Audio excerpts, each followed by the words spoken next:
안녕하세요. 지금부터 회계원리 공부를 시작하기로 할게요. 자, 지금까지 여러분들이 쭉 이제 주위 분들한테 들으셨던 얘기가 회계학은 어렵다. 무조건 회계학은 어려운 학문이다. 이렇게 이제 여러분들이 들었을 거고요. 어떻게 하면 회계학을 안 할까 하시는 분들도 있는데, 어쨌든 뭐 자격증이라든지 기타 등등을 공부하시다 보면 회계가 많이 필요하죠. 그리고 또 회계가 들어가는 자격증이야 좀 그럴듯한 자격증이고, 또 돈을 벌려고 하더라도 회계를 모르면은 조금 힘들죠. 그리고 직장생활을 할 때도 이제 좀 직급이 높아지시면 높아지실수록 회계가 많이 필요한데, 그걸 느끼면서도 사실 이제 회계가 어려워서 못하는 경우가 많죠. 자, 그래서 사실 회계는 쉬워요. 무지하게 쉽고 상당히 시간도 얼마 안 걸려요. 회계 공부하는데. 그런데 지금까지 회계를 공부할 때 무조건 어렵다. 시간도 무지하게 많이 걸린다. 이제 그렇게 이제 여러분들이 알고 그런 선입견을 가지고 오셨을 텐데, 자, 회계는 쉽다. 회계는 쉽다. 근데 왜 지금까지 그럼 그 쉬운 회계가 어려웠을까? 왜 회계가 어려웠느냐? 자, 그래서 첫 번째 이유가, 회계가 어려운 이유가 따로 있어요. 그래서 여러분들이 그 이유를 잘 알고 그거 거꾸로 하시면 되겠죠. 그거 거꾸로 하시면 돼요. 자, 그래서 회계가 어려운 이유가 첫째, 선생이 잘못됐어요. 자, 왜 선생이 잘못됐느냐? 자, 무조건 회계는 암기하는 것이요 하고 책을 썼어요. 사실 회계는 논리적인 학문입니다 하고 라고는 다들 얘기해요. 거의 99%의 선생님들이 회계는 논리적인 학문입니다. 그래서 외워서는 절대 잘할 수가 없습니다 해놓고, 사실 설명할 때 보면 어떻게 하냐면 다 암기식으로 해요. 그래서 뭐 이상한 공식 쭉 써놓고 시험에 자주 나오는 공식 꼭 외우세요. 당부장 3개. 이런 식으로 강의를 한다는 얘기예요. 근데 제 강의를 들어보시면 알겠지만 공식은 단 한 가지도 암기를 안 할 거예요. 왜? 우리 주위에서 일어나는 일들이 그냥 상식적인 얘기들을 하는 거니까 여러분들이 공식은 절대 외울 필요도 없다. 외울 필요도 없다. 그래서 가장 큰 이유가 선생님들이 잘못 가르쳤어요. 그래서 개를 보면 옆으로 걸어가면서 쥐새끼 보고는 똑바로 걸어. 이런 식으로 얘기를 하죠. 그래서 여러분들이 저한테 어쨌든 이 회계원리 한 달을 맡기셨으니까 제 방법대로만 따라오시면은 끝날 때쯤 되면은 여러분들이 웃고 가실 거다, 웃고 가실 거다. 자, 두 번째 이유가 있어요. 두 번째 이유가 이제 책이에요, 책. 책이 잘못되어 있어요. 아까도 얘기했지만 모든 책이 보면 회계는 논리적인 학문이다. 그래서 반드시 논리적으로 풀어나가면 회계는 어려운 학문이 아니다 해놓고 막상 책을 보면은 다 암기식으로 되어 있어요. 암기식으로. 그래서 제 책에 교재에도 문제가 있다. 교재에도. 그래서 제 나름대로 이런 문제점들을 좀 어떻게 좀 깨볼까 해가지고 책을 이제 썼어요. 써가지고 상당히 그래도 비교적 호응은 좋았던 것 같아요. 자, 세 번째 문제가 뭐냐면 이건 다 이제 외부적인 요인이고, 이제 자신한테 문제가 있다. 학생 자신한테 문제가 있다. 아무리 선생이 개떡 같고 책이 더럽더라도 자기만 똑똑했었더라면 어쨌든 잘할 수가 있겠죠. 그래서 이런 이제 문제가 있고요. 그래서 이제 특히 이제 자신한테 문제가 있다. 여기서 이제 사실 몰상식하고 이제 좀 관계가 돼요. 몰상식. 자, 사실 회계라는 게 뭐냐면은, 회계라는 게 우리 주위에서 일어나는 일들을 화폐라는 공통척도를 이용해서 숫자화시키는 작업이 회계예요, 사실. 우리 주위에서 일어나는 일들을 어떻게? 숫자, 돈이라는 매개체를 이용해서, 화폐라는 매개체를 이용해서 정보로 만드는 작업이 회계예요. 자, 그러다 보니까 우리 주위에서 일어나는 일들을 숫자화시키는 작업이 회계예요. 그런데 우리 주위에서 일어나는 일을 잘 모른다. 그럼 숫자화시킬 수가 있을까요? 없을까요? 없죠. 그래서 사실은 보통 이제 학생들이 어려워하는 게 우리 주위에서 어떤 일이 일어나는지를 잘 모른다는 데 있어요. 우리 주위에서. 그래서 사실은 제가 이제 강의를 할 때 보면은 저는 대학생들한테 강의하면 참 어려워요. 그런데 차라리 한 40, 50 된 나이 드신 분들한테 강의를 하면 무지하게 쉬워요. 왜? 그분들은 이미 사회 경험이 있기 때문에 우리 주위에서 일어나는 일들을 잘 알아요.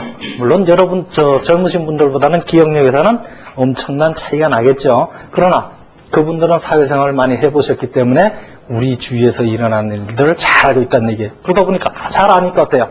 기본적인 논리만 딱 그 머릿속에 집어넣어주면 자동으로 굴러갈 수 있는 거예요.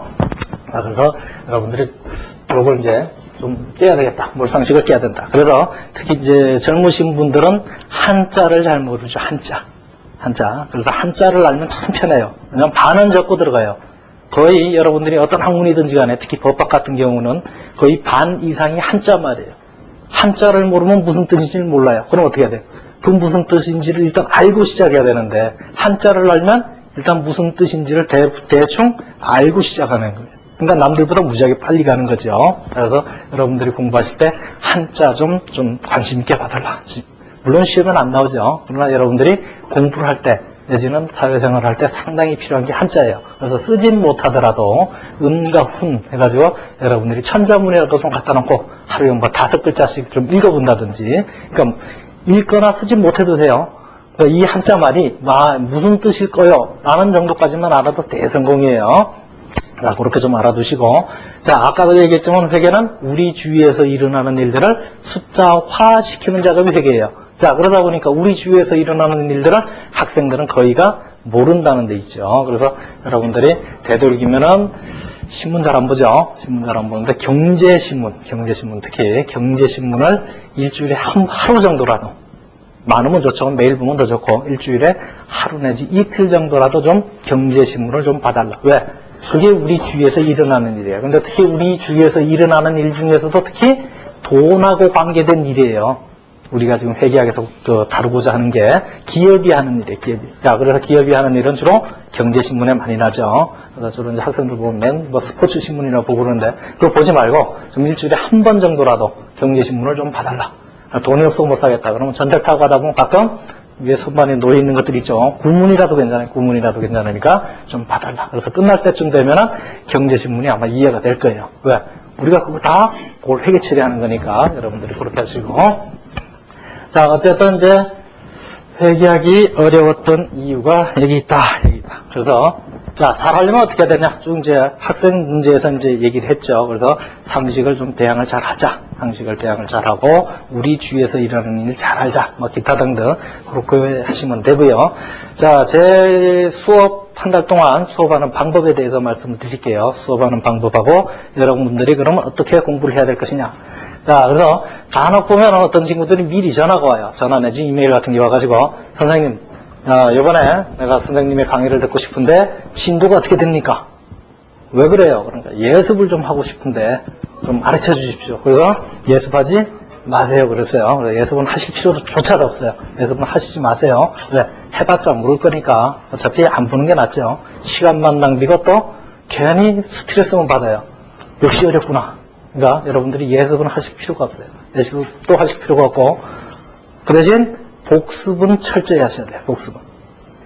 복습은 제일 좋은 복습 방법이 뭐냐? 여러분들이 이 수업 끝나고 집에 가실 때 이제 전철이나 기타 운송수단을 이제 타고 가실 텐데, 그때 가면서 그냥 빠른 속도로 넘기시는 게 최고의 효과가 나요. 왜?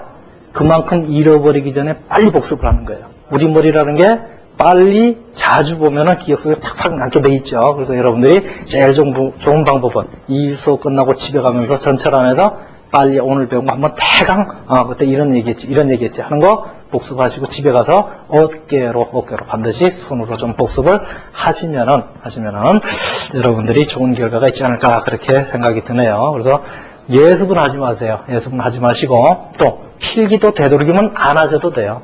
필기는 되도록이면 안 하시면 되고, 여러분들이 반드시 제가 강의하는 대로만 잘 따라주시면 돼요. 또 연세 드신 분들은 좀 따라하세요. 그러면 잘 안 따라 하는데요. 되도록이면 입을 사용해서 수업 시간엔 같이 저랑 좀 대화를 좀 하셔야 돼요. 그러니까 혼자 하지 말고 여러분들이 제가 묻는 질문이 있으면 그게 답을 하려고 노력을 하세요. 그럼 또 이제 연세 드신 분들이나 여학생들은 틀리면 쪽팔린데, 쪽팔릴수록 기억에 오래 남아요. 그죠? 쪽팔리면 그때 내가 이 얘기했는데 틀렸어. 그래서 되게 쪽팔려서 얼굴 빨개지고, 그러면 기억에 더 오래 남을 거예요. 그러니까 되도록이면 같이 말로 떠들어줘야 된다. 왜? 말을 할 때 이미 그냥 말만 나오는 게 아니죠. 어떻게 머리를 한 바퀴 돌아서 입을 통해서 말이 나오는 거예요. 그러다 보니까 여러분들이 말을 통해서 일단은 실력을 회복하자. 실력을 향상시키자. 그리고 집에서 연습할 때 회계는 반드시 손을 사용한다. 그냥 머리로만 하시면 안 돼요. 회계는 반드시 손을 사용해라. 반드시. 그래서 사실은 회계를 잘하는 조건이 머리가 적당히 좋든지 적당히 나쁜 사람이 회계를 잘해야 돼요. 머리 너무 좋은 사람은 회계를 못해요. 여기 아마 머리 너무 좋으신 분은 안 계시겠죠. 그죠? 왜냐면 회계는 어떤 사람들은 회계학이 무슨 학문이냐, 아트지, 내지 뭐 테크닉이지, 뭐 이런 식으로 얘기하시는 분들이 있어요. 사실 뭐 그분들 탓을 할 것도 없어요. 왜? 회계학이 어느 정도 그런 성격을 가지고 있어요. 그래서 회계학은 연습을 안 하면 머릿속으로는 잘 안 돼요. 머릿속으로는 되긴 잘 되죠. 되는데 막상 시험 볼 때는 머리 따로 성적 따로예요. 그러니까 회계 연습을 할 때는 반드시 손으로 해달라. 반드시 손으로 해주시고 복습은 철저히 해달라. 예습은 안 해도 된다. 차라리 예습할 시간에 복습을 2번 내지 3번을 해달라. 대신 복습은 철저히 하셔야 돼요. 복습 안 하는 거에 대해서는 제가 책임을 못 집니다. 근데 복습을 철저히 하신 경우에도 회계학 실력이 안 늘었다, 회계하기 어렵다 그러신 분들은 끝나신 다음에 가서 얘기를 하세요. 환불해달라고 환불해 줄 거예요. 그 대신 제가 시킨 대로는 따라오셔야 돼요. 제가 시킨 대로는 따라오셔야 되고. 자, 그래서 서론은 요 정도 하고요. 서론은 요 정도 하고. 자, 이제 그럼 회계학 이제 공부를 시작해 보죠. 자, 그럼 회계란 뭐냐? 회계.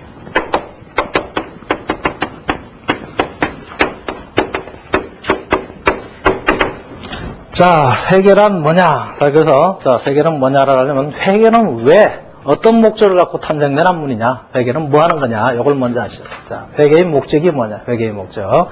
자, 상당히 중요한 얘기예요. 굳이 쓰실 필요는 없어요. 필기는 하지 마시고, 이 칠판만 잘 보시면 돼요. 자, 회계의 목적이 뭐냐? 회계의 목적은 의사결정에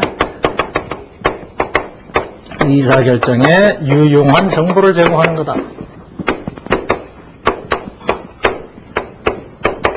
자, 회계의 목적이 의사결정에 유용한 정보를 제공하는 거다. 자, 그럼 어떤 의사결정이냐? 어떤 의사결정이냐면은 경제적 의사결정. 경제적 의사결정에 유용한 정보를 제공하는 것이 회계다. 자, 경제적 하면은 머리가 없죠? 그럼 쉽게 얘기하면 돈이 돈. 돈하고 관련된 의사결정을 할 때, 유용한 정보를 제공하는 학문이 회계다. 이게 회계의 목적이에요. 자, 그러다 보니까 의사결정에 유용한 정보를 제공하는 것이 회계다. 정보 제공하는 것이 회계다. 자, 그러다 보니까 자, 이 목적에서 볼 때 정보를 제공하는 학문이 회계예요. 정보. 자, 그럼 정보라는 것을 어떤 식으로 제공하는지 그게 문제가 되겠죠. 자, 정보를 제공하는 게 회계인데 그럼 어떤 식으로 정보를 제공할 것이냐 이제 그 다음 문제가 등장하게 되죠. 자, 그래서 첫 번째 회계의 목적이 의사결정에 유용한 정보를 제공하는 것이면 그럼 그 정보를 제공하는 수단이 뭐냐? 수단. 정보를 제공하는 수단이 무엇이냐? 자, 어떤 걸 가지고 정보를 줄 거냐 이게 어떤 그릇을 갖고 준다든지 아니면은 하여튼 뭔가를 가지고 정보를 그냥 손바닥으로 줄 수는 없는 거고 뭘 가지고 줘야 되는데 그럼 뭘 가지고 줄 거냐? 그래서 우리가 정보 제공 수단을 보통 재무제표다, Financial Statement에서 요걸 갖다가 보통 이제 재무제표다, 재무제표. 그래서 재무제표는 재무부 장관 할 때 재무예요. 재무제표.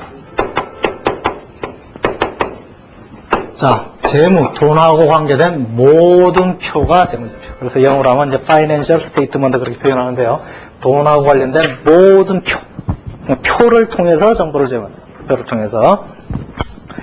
자, 그래서 보통 이게 이제 경제적 의사결정에 유용한 정보의 제공 이렇게 했는데 주로 이제 경제적 의사결정이 뭐하고 관계되냐면 주로 기업하고 관계가 되는 거예요. 물론 개인하고도 관계가 되겠지만 우리가 주로 공부하는 회계는 주로 기업. 우리 여러분들 주위에서 보면 주식 투자하시는 분들도 있죠. 주식 투자하시는 분들도 있고 채권에 투자하시는 분들도 있고 또 기업에 뭐 돈을 빌려주시는 분들도 있고 여러분들이 많아요. 또 기업에 단위 근무하시는 분들도 있고 그죠? 자, 기업에서 명퇴를 하시는 분들도 있고 별의별 분들이 많아요. 자, 그래서 우리가 주로 공부하는 회계의 대상이 기업하고 관련된 회계를 공부하는 거예요. 자, 그래서 예를 들어 주식 투자를 한다. 그럼 최근까지는 아마 거의 우리나라에서 주식 투자 이렇게 물론 뭐 말은 주식 투자하지만 사실은 속으로는 다 뭐라 그래요? 다 투기 내지 뭐 돈 넣고 돈 먹기 이런 식으로 표현을 하죠. 왜냐하면 우리나라 주식 투자 같은 경우에 사실은 주식 투자라고 하기보다는 투기에 가깝죠. 돈 넣고 돈 먹기예요. 야, 저기 투자하면 돈 많이 번대. 그러니까 아무것도 모르는 상태에서 그냥 남들이 좋다니까 그냥 투자하는 거예요. 사실 그 기업에 투자를 하려면 어떻게 해야 돼요? 그 기업이 내가 투자를 했을 때 돈을 많이 벌게끔 해줘야 좋은 거예요. 그러다 보니까 그 기업이 어떤 기업인지 알고 투자를 해야 되는데 우리나라는 어때요? 남들이 좋다니까 아니면 텔레비에서 어떤 놈이 나와서 어느 기업은 내년에 뭐 어떻고 저떻고 하니까 좋습니다. 그러면 그냥 투자하는 거예요. 그래서 소위 그걸 갖다가 묻지마 투자다 많이 들어봤을 거예요. 그러고 하다 보니까 돈을 다 잃고 마침내는 깡통 차고 나오는 거죠. 왜? 그 기업이 어떤 기업인지도 모르고 어떤 놈인지도 모르고 돈을 빌려주는 거예요, 말하자면. 그럼 걔들이 그 돈을 어떻게 쓸지 어떻게 알아요? 그러다 보니까 적어도 자본주의 사회의 꽃, 자본주의의 꽃은 증권시장이죠. 주식이란 말이에요, 주식. 그걸 자본주의 꽃이다 그렇게 표현을 하는데 그 외에서 자본주의 꽃에서 성공을 하시려면 적어도 회계는 아시고 하셔야 돼요. 왜? 그 기업이 어떤 기업인지 모르면 말이 안 되는 거예요. 자, 그러다 보니까 어쨌든 재무제표, 돈하고 관계된 모든 표를 우리가 이제 재무제표라고 표현을 하는데요. 자, 주로 이제 기업이라고 그랬어요. 그 대상이. 그래서 여러분들이 예를 들어가지고 어떤 여러분이고 자, 친구 A한테 친구 A가 있고 친구 B가 있다 그러지. 자, 그래서 여러분들이 자, 얘하고 막 얘기를 하다가 이 친구 얘기를 할 그 경우가 생겼어요. 이 친구 얘기를 해야 되는데 얘가 얘를 잘 몰라. 나는 아는데. 그럼 어떻게 해야 돼요? 야, 그 친구 있잖아. 그러니까 누구? 근데 얘도 알긴 알아. 알긴 아는데 갑자기 머리에 생각이 안 나는 거예요. 그러면 막 얘기하다가 이 친구 얘기를 할 때 얘가 잘 모르면 어떻게 해야 돼요? 이 친구 얘기를 했더니 잘 모르면 야, 그 뭐 머리가 어떻게 생기고 코는 어떻게 생기고 귀는 어떻게 생기고 키는 얼마나 하고 잘생겼고 못생겼고 안경을 썼네 안 썼네 뭐 어쩌고 기타 등등 이 친구의 가장 특징 중에 특이한 걸 뽑아서 이 친구한테 야, 그 친구 있잖아 이렇게 얘기를 하죠. 그죠? 우리가 그렇게 하잖아요. 일상생활에서. 그러다 보니까 회계도 마찬가지예요. 회계도 자, 의사결정을 하는데 유용한 정보를 제공하는데 주로 이 정보 제공의 대상이 누구냐면 기업이란 말이에요. 기업. 자, 기업에 대해서 이 기업이 어떤 기업입니다. 이 기업이 어떤 기업입니다. 그래서 이 기업의 키는 얼마나 하고 얼굴은 어떻고 성별부터 얘기해야 되겠네요. 기업이니까 남자냐 여자냐 그 다음에 키는 얼마나 하고 뭐 또 학교는 어디 다니고 고등학교는 어디 나왔고 뭐 공부를 잘하나 못하나 남자친구가 있나 여자친구가 있나 없나 기타 등등 어쨌든 그 기업의 가장 특징적인 요소들만 쫙 뽑아가지고 설명을 해야 돼요. 어쨌든 그 기업의 특징들을 잘 뽑아가지고 설명을 한다. 자, 그래서 그 특징들을 쭉 골라가지고 가장 공통적인 특징. 왜? 기업이라는 게 지금 우리나라만 해도 수십만 개, 수백만 개가 있죠. 그죠? 엄청나게 많은 기업이 있는데 그 기업마다 다 따로따로 이걸 만들면 너무 힘들죠. 몇 수백만 가지가 될 수도 있으니까. 그러니까 전 기업의 가장 공통적인 특징들만 뽑는 거예요. 그러니까 기준을 잡아서 그 중에서 가장 공통적인 건 몇 가지만 추려가지고 야, 요런 식으로 표현을 해. 요런 식으로. 자, 그런 식으로 표현할 거예요. 자, 일단 그런 식으로 표현하는데 자, 표현을 할 때 그거보다는 여기 조금 더 쉽겠다. 예를 들어 남자하고 여자 선을 배준다고 가정을 하죠. 선을. 남자하고 여자하고 이제 결혼한 나이가 돼서 선을 본다. 자, 선을 볼 때 중매쟁이가 이제 남자에 대해서 설명을 한다고 치죠. 자, 중매쟁이가 그 남자에 대해서 설명할 때 가장 먼저 얘기할 게 뭐예요? 현 세태를 잘 반영하면 네? 직업 또 그렇지. 여자가 제일 먼저 묻는 게 뭐예요? 돈 많어? 부자요? 응? 그걸 제일 먼저 묻겠죠. 남자도 여기서 마찬가지죠. 돈 많아? 직업도 뭐 다 중요하지만 일단은 직업 안 만져보면 뭐야? 돈이 없는데. 일단은 돈 많아? 부자야. 그 남자의, 그 사람의 재무 상태를 좀 알려줄 필요가 있겠다. 그래서 첫 번째 나오는 게 대차대조표는. 자, 대차대조표는 뭐냐면 이 기업이 갖고 있는 자산하고 부채하고 자본의 상태를 나타내는 표가 대차대조표야. 지금 돈이 얼마가 있고요. 갚아야 될 돈은 얼마고 본전은 얼마 있어요. 그런 식으로. 자, 이 기업이 지금 돈이 얼마가 있고 돈 또는 돈 될 만한 거 앞으로 돈 될 거. 이걸 우리가 유식한 말로 하면 자산이라고 표현을 해요. 아직 그까지 안 갔으니까 일단 쉬운 말로 하죠. 자산은 돈 될 만한 거 앞으로 돈 들어올 거. 이걸 보통 우리가 이제 자산이라고 표현을 하고요. 자, 자산. 그 다음에 부채는 갚아야 될 거예요. 갚아야 될 거. 자본은 본전 이렇게 일단은 생각하시고요. 어쨌든 그 남자가 현재 갖고 있는 자산 돈은 얼마고 갚아야 될 돈은 얼마고 그럼 순수하게지 순자산은 얼마고 순자산은 이제 자본이라고 표현을 하기도 하고요. 어쨌든 그 사람의 재무 상태가 어떤지 돈이 많은지 자 그걸 나타내주기 위해서 작성하는 표가 대차대조표다. 대차대조표. 자 그래서 첫 번째 묻는 게 돈 많아 부자야 그걸 물었어요. 자 그 다음에 이제 뭘 물어봐야 돼요? 그 다음에 물어보는 게 돈을 잘 벌어. 암만 돈 많이 벌어도 100 쓰면 안 되죠. 그럼 한 달에 얼마씩 벌어? 1년에 얼마씩 벌어? 아니면 얼마씩 까먹어? 그럼 이제 계산해보면 아 몇 년 동안 뭐 까먹겠네 뭐 기타 등등 나오겠죠. 어쨌든 돈이 많냐 적냐를 일단 물어보고 난 다음에 그 다음에는 돈을 잘 벌어 못 벌어 이걸 묻는 거예요. 그래서 두 번째 표가 뭐냐면 손익계산표. 자, 그 기업이 손해가 났느냐, 장사를 해서 이익이 났느냐, 손해가 났느냐, 이익이 났느냐를 표시해주기 위해서 작성하는 표가 손익계산서가 돼요. 손익계산서. 자, 그 다음에 세 번째는, 자, 이 기업에서 이익이 많이 났어요. 자, 기업의 주인이 누구예요? 기업의 주인이. 주식회사의 주인은 누구예요? 주식회사의 주인은 주주예요. 왜냐면, 주식회사의 주인. 그래서 주주 이렇게 표현하는 거예요. 주식회사의 주인이니까 주주라고 이제 줄여가지고 주주. 물론 이제 그 주식을 갖고 있는 사람, 주식에 출자 내지는 투자를 한 사람을 우리가 주주라고 그러죠. 어쨌든 주식회사의 주인은 주주고요. 자, 돈을 잘 벌어서 돈을 잘 벌으면 지 맘대로 기업 맘대로 쓰면 돼요, 안 돼요? 안 되죠. 돈 잘 벌었다, 많이 벌었다 그러면 어떻게 해야 돼요? 주인님 허락 받고 써야 되죠. 주인님한테 주인님 돈 이만큼 벌었는데요. 이거 어떻게 쓸까요? 내지는 이만큼 손해가 났는데 어떻게 떼울래요? 이렇게 물어봐야 돼요. 자, 그래서 그걸 물어보기 위해서 작성하는 표가 이익잉여금 처분계산서다.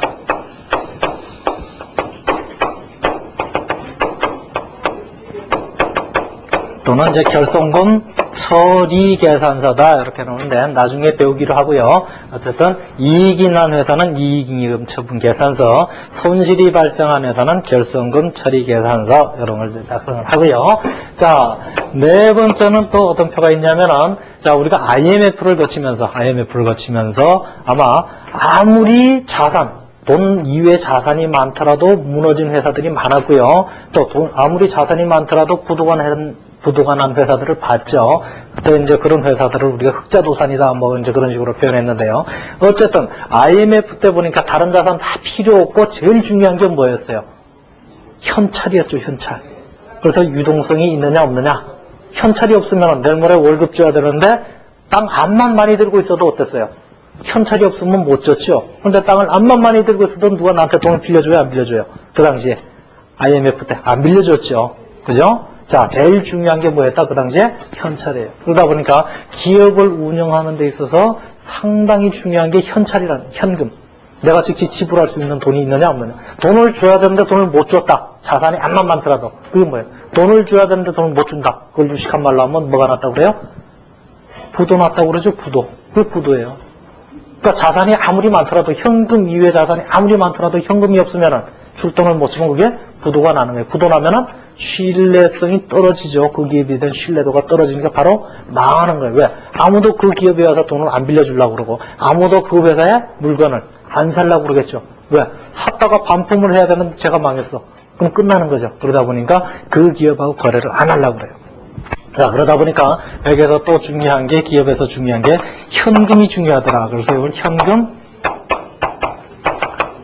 흐름표라는 걸 작성해야 돼. 현금 흐름표. 자, 그래서 현금이 처음에 얼마가 있었고 이 현금이 1년 동안 어떤 식으로 들어왔고 나갔고 그래서 12월 그 다음에 말에 지금 현재 얼마가 남아요. 그러니까 처음에 현금이 얼마가 있었고 현금이 어떤 과정을 통해서 얼마가 들어왔고 얼마가 나갔고 그래서 현재 얼마가 남아 있고 이런 과정을 우리가 표현해 주기 위해서 즉 현금 흐름을 나타내 주기 위해서 작성하는 표가 현금 흐름표라는 게 있고요.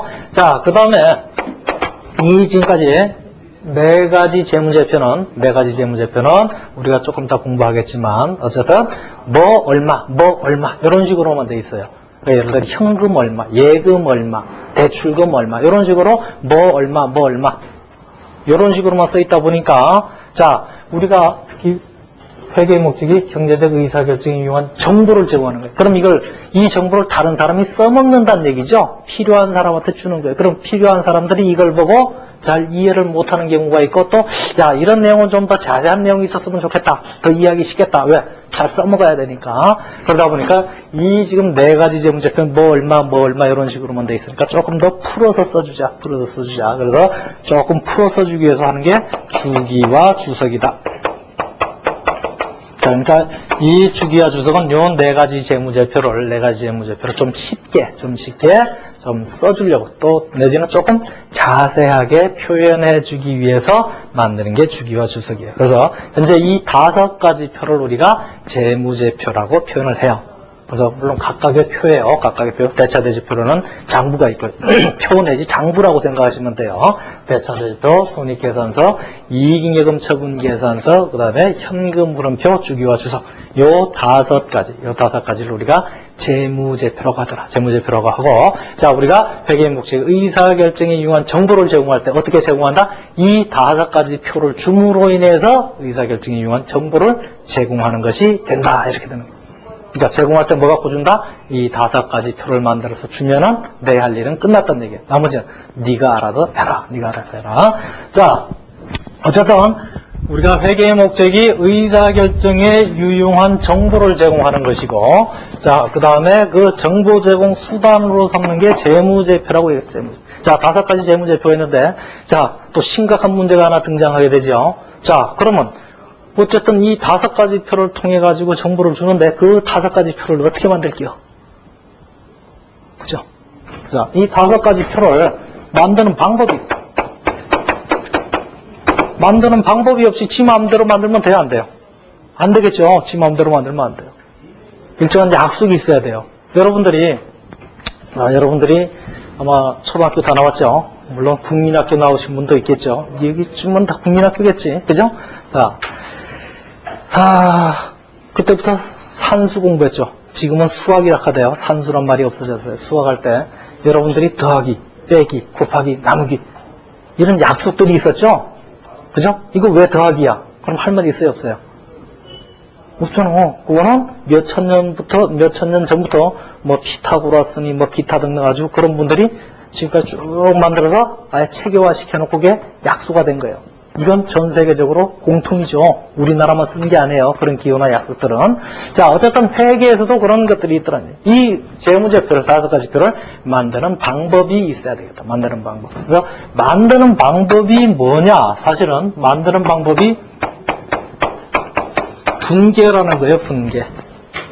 이 5가지 표를 만드는 방법이 분계다. 분계.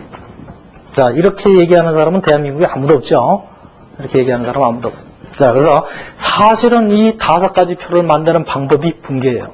자, 그럼 분계는 어떻게 하느냐? 그런 좀 문제가 생기는데, 분계는 어떻게 할 거냐? 자, 그래서 분계를 어떻게 할 거냐 하면은, 많은 책들에서는 거래의 판료소다. 내지는 심한 책은 분계 법칙. 자, 어떤 책은 분계 원리. 뭐 이런 식으로 표현을 해놨어요. 분계를 하는데, 어떤 식은 거의 뭐 많은 책들이 거래에 팔려서 좀 심각하게 좀 선생님한테 문제가 있는 책은 분계 법칙. 이건 사기꾼의 기질이 아주 농후한 분이에요. 아예 회계하기에 회자도 모르고 책을 썼다는 분이에요. 물론 그러고 또 애들한테 그렇게 강의를 하겠죠. 이거 보면 안 돼, 이 책은. 적어도. 제일 좋은 말이 사실은 요거고. 근데 많은 책들에서 이걸 쓰고 있죠. 자, 그런데 이거는 솔직한 얘기로 자, 똑같은 얘기인데요. 똑같은 얘기인데 저도 잘 몰라요. 저도 사실 이건 몰라요. 이걸 모르고 책을 썼죠. 책을 썼고 강의를 하고 있고요. 그리고 또 어떤 데 뭐 기업체 나가서 강의도 하고요. 그래도 아직 안 맞았어요. 이게 분계 원리가 저 분계를 어떻게 하느냐, 그건데도 이걸 모름에도 불구하고 제가 책을 쓰고 있고 강의를 하고 있고 하여튼 여러분한테 아직 맞은 적이 없어요. 그러다 보니까 사실 저도 강의 시작할 때 이걸 못 외웠어요. 근데 못 외워도 분계 잘했어요. 회계학 잘하고. 자, 사실 회계가 어려운 이유가 여기 있는 거예요. 여기에서부터 불행의 씨앗이, 눈물이 여기서부터 이제 나는 거예요. 여기서부터 여러분들이 회개를 잘할 거냐, 못할 거냐가 여기서 갈라지는 거예요. 회개를 초단시간 내에 끝낼 것이냐, 아니면은 장수해지는 길로 해서 몇 년간 걸쳐도 아무리 봐도 회개는 역시 어려운 것이요. 이건 며느리도 몰라. 뭐 이런 식으로 될 건지는 여기서 판가름이 나는 거예요. 여기서. 자, 사실 이 분계라는 건 아까도 얘기했지만 우리가 초등학교 다닐 때 더하기, 빼기, 곱하기, 나누기 이건 약속이에요. 뭐 논리적으로 뭐 이유가 있나요? 더하기, 빼기, 곱하기, 나누기? 누구 좀 수학과 출신들은 좀 얘기 좀 해줄래요? 아직 모르는데 내가. 이건 그냥 뭐예요? 약속의 약속. 제 이름이 이유키예요. 야, 너 왜 이유키냐? 긴갑돌로 하지. 이건 우리 부모님이 내가 태어나자마자 야, 다른 사람들 보고 나도 야를 이유키라고 부를 테니까 너도 야를 앞으로 영원토록 이유키라고 불러줬으면 좋겠어 하고 아예 정한 거예요. 약속이에요. 야, 지금부터 우리는 야를 이렇게 부르자 하고 약속을 한 거예요. 그렇죠? 여러분 이름도 다 마찬가지예요. 이렇게 부릅시다 하고 약속을 한 거예요. 그래서 아까 돈 될 만한 거, 앞으로 돈 될 거, 걔를 뭐라고 부르기로 약속했다고요? 자산이라고 부르기로 약속을 했어요. 자, 그럼 분계는 어떻게 할 거냐? 그런 약속에서 출발되는 거예요. 이 표를 어떻게 만들 거냐? 그것도 역시 약속이죠. 자, 이 표를 만드는데 분계라는 걸 통해서 하는데 어떤 식으로 할래? 그래서 자, 돈 될 만한 거, 앞으로 돈 될 거. 이걸 자산이라고 한다고 그랬어요. 근데 자산이 좋아요, 나빠요? 좋죠. 그러니까 회계학 공부할 때 나를 기준으로 생각해요. 내 입장에서 좋냐 나쁘냐만 따지면 돼요. 기업도 나다 이렇게 생각해요. 처음에는. 자, 돈 좋죠. 돈 싫어하는 사람 있어요? 돈 싫어하는 분은 지금 여기 앉아있을 처지가 안 되죠. 어디 뭐 저쪽 가서 뭐 돌을 닦고 있다든지 아니면 뭐 별짓 다 해야 되겠죠. 어쨌든 좋은 거예요. 자, 내 입장에서 좋죠. 자, 어쨌든 돈 될 만한 거, 앞으로 돈 될 거를 자산이라고 부르기로 했고요. 자, 그 자산, 내 입장에서 볼 때 그 좋은 자산이 들어오거나 나한테 유입되거나 증가될 때는 왼쪽에다 쓰자. 자, 자산이 증가하거나 자산이 유입될 때, 들어올 때는 왼쪽에다 쓰자. 왼쪽에다 써놓자. 왼쪽에다 쓰고요. 자, 그럼 그 반대는 어디다 써야 되겠어요? 약속은 이거 하나예요. 이거 하나가 사실 이게 분계 원리예요. 자, 돈 될 만한 거, 앞으로 돈 될 걸 유식한 말로 하면 자산이라고 표현을 했고요. 그 자산이 유입된다, 들어온다, 증가한다. 즉, 내 입장에서 볼 때 뭐예요? 좋죠. 나한테 좋은 거는 어디? 왼쪽. 나쁜 거는 오른쪽. 그러니까 나한테 좋은 거는 왼쪽. 우리 야구 선수를 보면 이제 오른쪽 잡이는 다 공 어디로 받아요? 왼쪽으로 받죠? 그죠? 왼쪽으로 받고 나갈 때는 오른쪽으로 나가요. 자, 나한테 좋은 게 들어올 때는 왼쪽으로 들어와요. 나갈 때는 오른쪽이에요. 그럼 자산이 들어온다, 증가한다, 유입된다면 왼쪽에 쓰기로 약속을 했어요. 그러면은 그 반대 자산이 감소나 유출이다. 유출은 어디다가? 오른쪽에 쓰기로 했어요. 자, 요게 분계 원리예요. 요게 분계 원리예요. 다른 거 다 필요 없어요. 나한테 좋으면 왼쪽이요. 나쁘면 오른쪽이에요. 나한테 좋으면 왼쪽, 나쁘면 오른쪽. 자, 그래서 왼쪽을 우리가 보통 이제 차변이라고 그냥 이름 붙이기로 했어요. 이건 외워야죠. 방법이 없어요. 왼쪽을 우리가 차변이다. 오른쪽은 대변이다. 이건 약속이요. 너 왜 차변의 이름 할 말 없어요. 그러니까 차변이요. 대변이요. 왼쪽은 차변, 오른쪽은 대변. 자, 그럼 일단은 자산이 증가하거나 유입된다. 이건 이제 차변을 쓰고요. 그럼 왜 그랬냐? 그 반대에 왜 그랬냐? 이건 사실 결과죠, 사실. 그 원인은 반대편에 쓰자. 자산이 증가하거나 유입될 때 왼쪽에 쓰고요. 그럼 왜 그렇게 됐느냐라는 이유를 쓸 때는 오른쪽에다 그 이유를 써보자 이거예요. 자, 이거 자산이죠. 책상, 그죠? 책상 자산이에요. 책상을 팔았어. 10만 원에 팔았어요. 뭐 들어와요? 책상을 내 입장에서 봐요. 내가 이 책상을 갖고 있다가 내 거였는데 팔았어요. 책상을 팔았다. 뭐 들어와요? 10만 원에 팔았어요. 돈 들어왔죠? 돈 들어오면 좋죠? 어디다 써요? 왼쪽에서요. 돈이 들어온 거에 결과죠. 돈 들었어. 왼쪽에서. 왜 돈이 들어왔어요? 이거 팔았죠. 가만히 있는데 어떤 놈이 나한테 돈 줄 이유가 없죠. 이걸 팔았기 때문에. 즉 이게 내 주머니에서 나갔기 때문에 돈이 들어온 거예요. 그러니까 돈이 들어온 이유가 자산이 어떻게 됐다? 감소했다. 돈이 들어왔는데 그 이유가 왜 돈이 들어왔냐면 자산이 감소해도 돈이 들어오더라. 그러니까 딱 구분이 되네요. 그죠? 딱 구분이 되죠. 왼쪽 오른쪽이. 자, 돈이 들어왔다. 왜 들어왔냐 그랬더니 자산이 줄어들으니까 돈이 들어왔다. 자, 그럼 자산이 증가할 수 있는 경우의 수를 몇 가지 들어보죠. 자산이 증가할 수, 돈이 들어올 수 있는 경우의 수. 지금 보니까 돈이 들어올 수 있는 경우의 수 첫 번째, 자산이 줄어도 돈이 들어오더라고요. 저 자산이 나가도 돈이 들어와요. 자, 두 번째, 내가 지금 돈이 좀 없어가지고 앞에 보니까 국민은행이 있대요. 국민은행 가서 1,000만 원을 돈을 빌렸어요. 국민은행에서 1,000만 원의 돈을 빌렸어. 뭐 들어왔어요? 돈 들어왔죠? 1,000만 원 들어왔어요. 왜 들어왔어?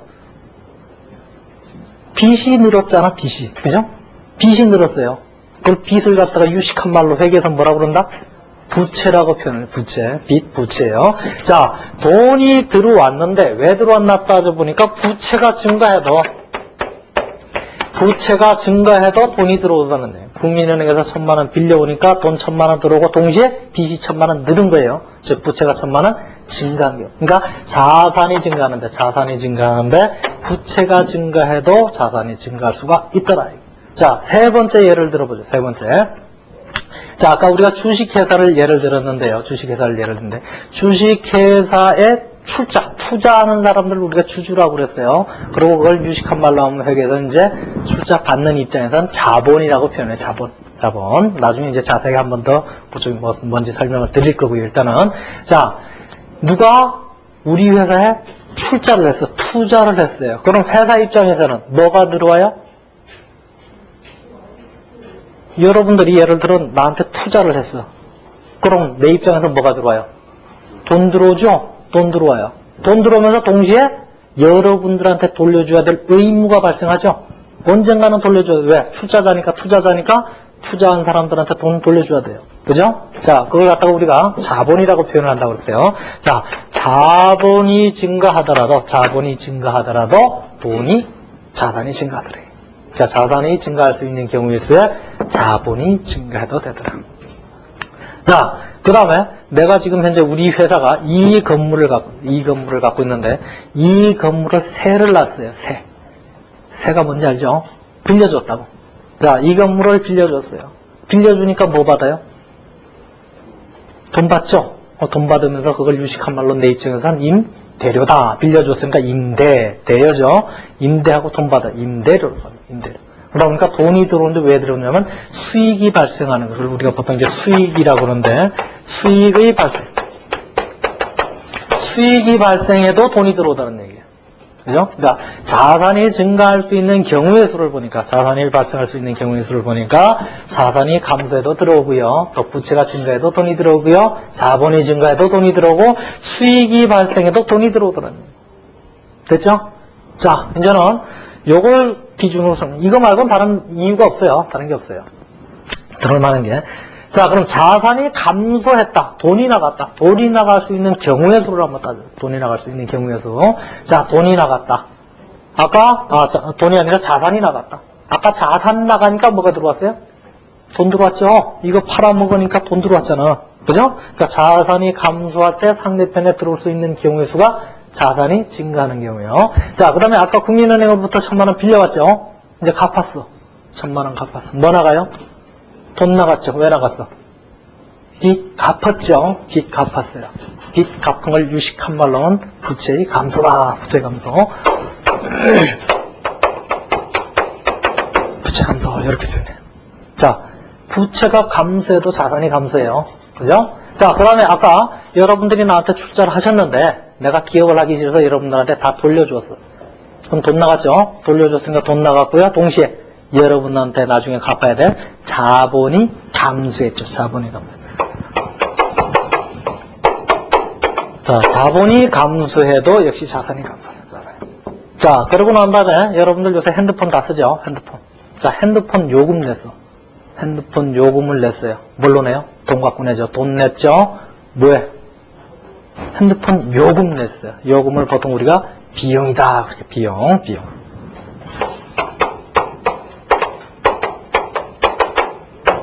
자, 이렇게 돼요. 그러니까 지금 이 내용들은 이게 지금 경우의 수의 사실은 경우의 수인데 모든 이 경우의 수의 출발점이 뭐예요? 자산이 증가되거나 유입되거나 하여튼 나한테 유리한 것이 발생했을 땐 왼쪽에 쓰기로 하자. 그리고 그 이유는 상대편에 쓰자.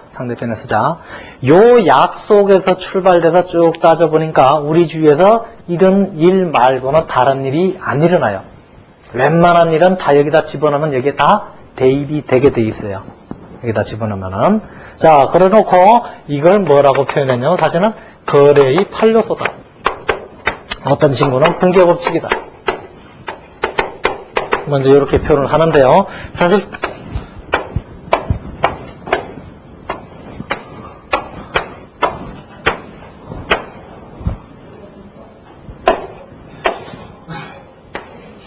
다 됐나요? 하나 둘 셋. 하여튼 이래놓고 얘들이 그냥 이런 식으로 다 동시에 발생할 수가 있대요. 상황이 조금 많죠. 이제는. 그렇고 얘가 거래에 팔려서 8개잖아. 2, 3, 4, 5, 6, 7, 8 이렇게 했죠. 그리고 이제 처음 시작할 때 이거 못 외우면 회계학 죽어도 못합니다. 반드시 이거 외우고 오세요. 그렇게 표현하시는 분들이 거의 8, 90%에 해당하죠. 이것 때문에 회계하기 어려운 거예요. 솔직한 얘기로 여러분들이 머리가 얼마나 좋은지 모르지만 자산의 증가, 자산의 감소, 부채 감소 증가, 감소 증가 이거 안 틀리고 완전해서 다 외우겠어요? 머리 좋으신 분은 금방 외우겠죠. 금방 외울 거고 조금 머리가 거시기 하신 분은 집에 가서 잠을 한번 잔다든지 아니면 맥주 한잔하고 그 다음날 하면 어떻게 해요? 거꾸로 하고 자빠졌겠죠. 그죠? 그래서 못하는 거예요. 이거 외울 필요 없어요. 지금 쓰신 분은 지워. 다 되도록이면 내 책에서 이거 지우려고 그래요. 그래서 사실 책 쓸 때 이걸 안 쓰려고 하다가 너무 안 써놓으면 또 남들이 이상하게 또 뭐 회계 2다나 그럴까봐 할 수 없이 써놨어요. 외울 필요 없어요. 나도 이걸 못 외우고 처음 강의할 때 이걸 못 외우고 했다니까. 그냥 약속. 자산이 증가했다. 그러면 왼쪽에 쓰기로 약속했다. 나머지는 거기서 다 파생된 거예요. 그러니까 나한테 유리하면 왼쪽, 불리하면 오른쪽. 요것만 기억하면 돼요. 그리고 항상 원인과 결과를 나눠 쓰면 되는 거예요.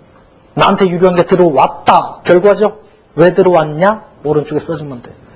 그래서 왼쪽은 차변, 오른쪽은 대변이라고 말씀드렸죠. 그건 약속이에요. 그러니까 돈이 들어왔다 하여튼 그런 내용들을 어떻게 원인과 결과를 잘 나눠서 쓰는 게 분기예요. 그게 분기. 그래서 이 거래의 8요소를 외우고 시작한다 그러면 그 사람은 회계학을 못할 가능성이 아주 충만한 사람이죠. 가능성이 점점 떨어져요. 아예 지우세요. 그래서 내 책에서도 다음부터는 한번 해볼까 생각 중이에요. 알 필요가 없어. 몰라도 잘하는데 그거 알아서 뭐하게. 자, 그럼 분명히 이 재무제표 표를 만드는 방법이 분기라고 그랬는데 그럼 뭐 차변 대변 가르면 되느냐? 차변 대변만 가르면 그럼 이게 나오느냐? 나옵니다. 자, 어떻게 되느냐면은 자, 우리가 아까 회계가 뭐라고 말씀드렸냐면 우리 주위에서 일어나는 일들을 화폐라는 공통 매개체를 이용해서 숫자화시키는, 즉 정보화시키는 작업이 회계예요. 회계. 자, 그래서 그럼 우리 주위에서 일어나는 일들 중에 화폐화시킬 수 있는 거, 돈하고 관계된 걸 우리가 이제 회계에서는 보통 걔를 거래라고 말을 해요. 거래. 돈하고 관계된 거. 돈하고 화폐적으로 연관시킬 수 있는 걸 이제 거래라고 표현을 할 거고요. 자, 거래가 발생하면 뭐 하냐면 이제 우리가 가장 좋아하는 분기를 하는 거예요. 거래가 발생했다. 돈 들어왔다. 돈 들어왔어? 그럼 차변에 뭐라고 그래야 돼요? 왼쪽에다가 돈 들어왔으니까 돈 10만 원 들어왔다. 그럼 차변에 현금 10만 원 이렇게 쓰는 거예요. 그게 분기예요. 왜 들어왔게? 임대료 받았어. 그럼 대변에 임대료 10만 원. 이렇게 쓰는 게 분기라고. 자, 그래서 일단 그런 거래가 발생하면 일단 분기를 해요.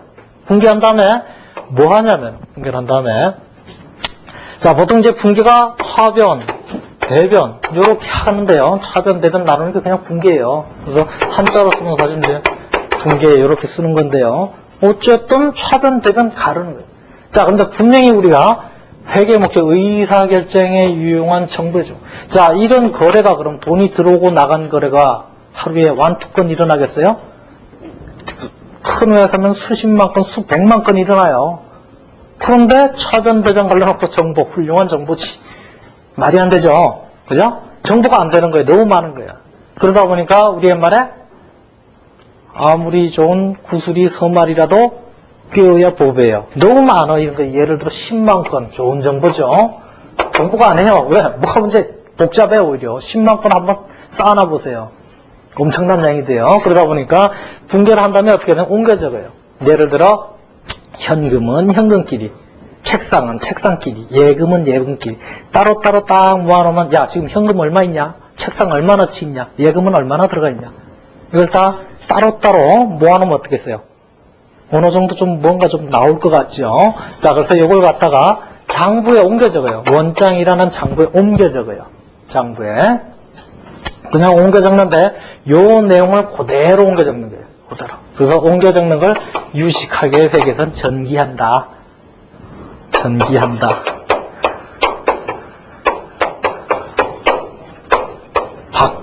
바꾸어서 적는다. 그래서 전기라고 표현해. 유식하면 한자 말이에요. 어쨌든 전기한다. 한자 말 몰라도 돼요. 어쨌든 옮겨 적어요. 장부에 옮겨 적고요.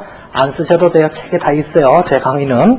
자, 원장에 옮겨 적고 보통 이제 통상적으로 요게 이제 우리가 1월 1일부터 보통 이제 12월 31일까지 이제 보통 이걸 회계연도라고 하는데 요때까지 1년 내내 뭐 하느냐?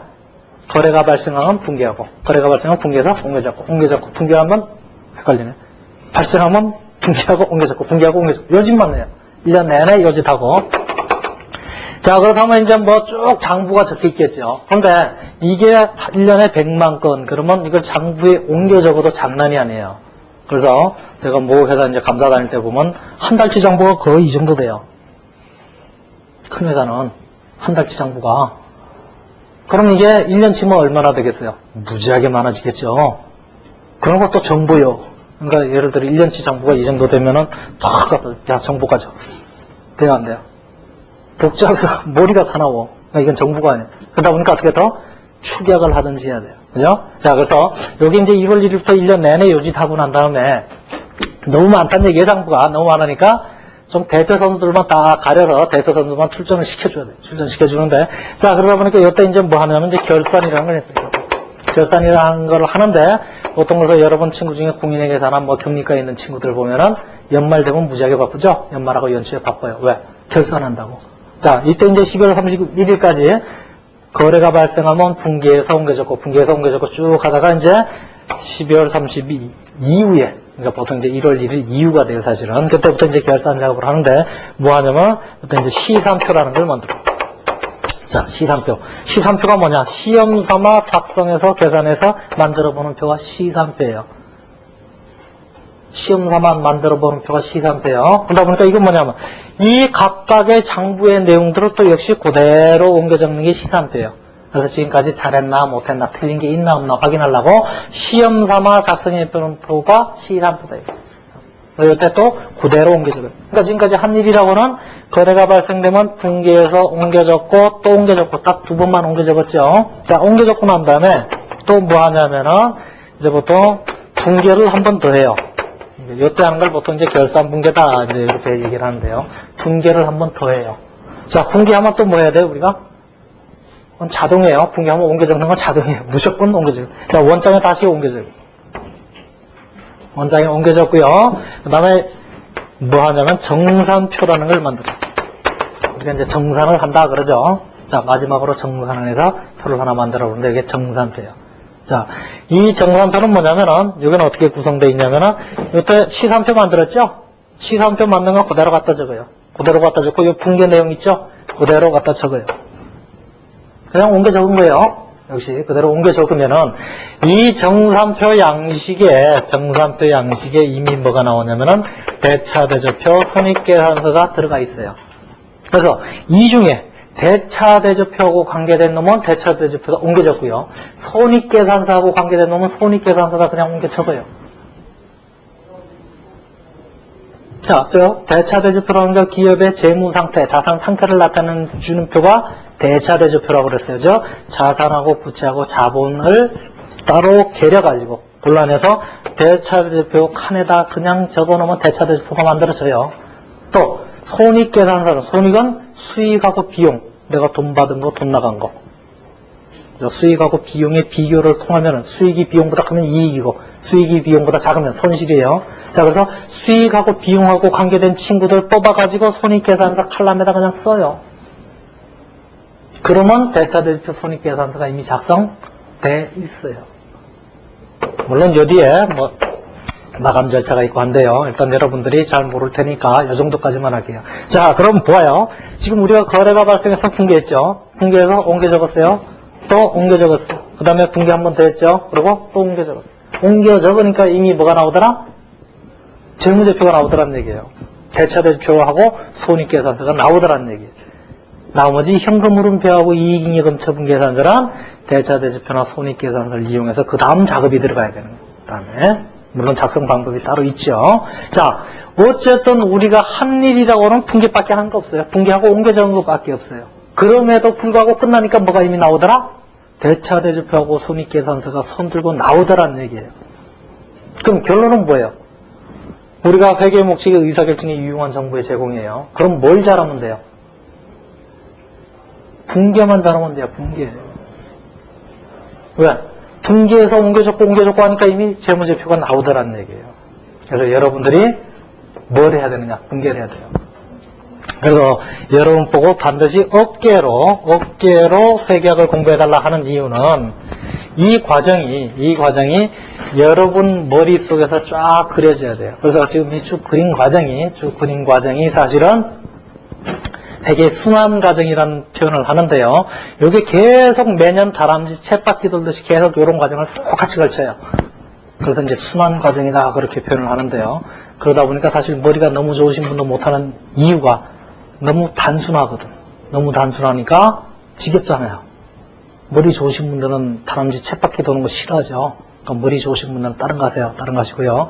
적당히 좋으신 분이나 적당히 나쁘신 분들은 회계를 잘할 능력이 충분히 있는 분이에요. 나는 머리가 나빠서 회계학 못해. 이건 순 거짓말이에요. 회계는 머리가 적당히 나빠야 돼. 왜? 노가다만 해야 돼. 왜? 붕괴한 다음에 옮겨줬고 붕괴한 다음에 옮겨줬고. 요게 회계의 전제예요. 그러다 보니까 회계의 목적 달성을 잘 하려면 뭘 잘해야 돼? 붕괴를 잘해야 돼. 그러니까 모든 회계 이론이 다 뭐다? 붕괴 어떻게 하려는 거예요.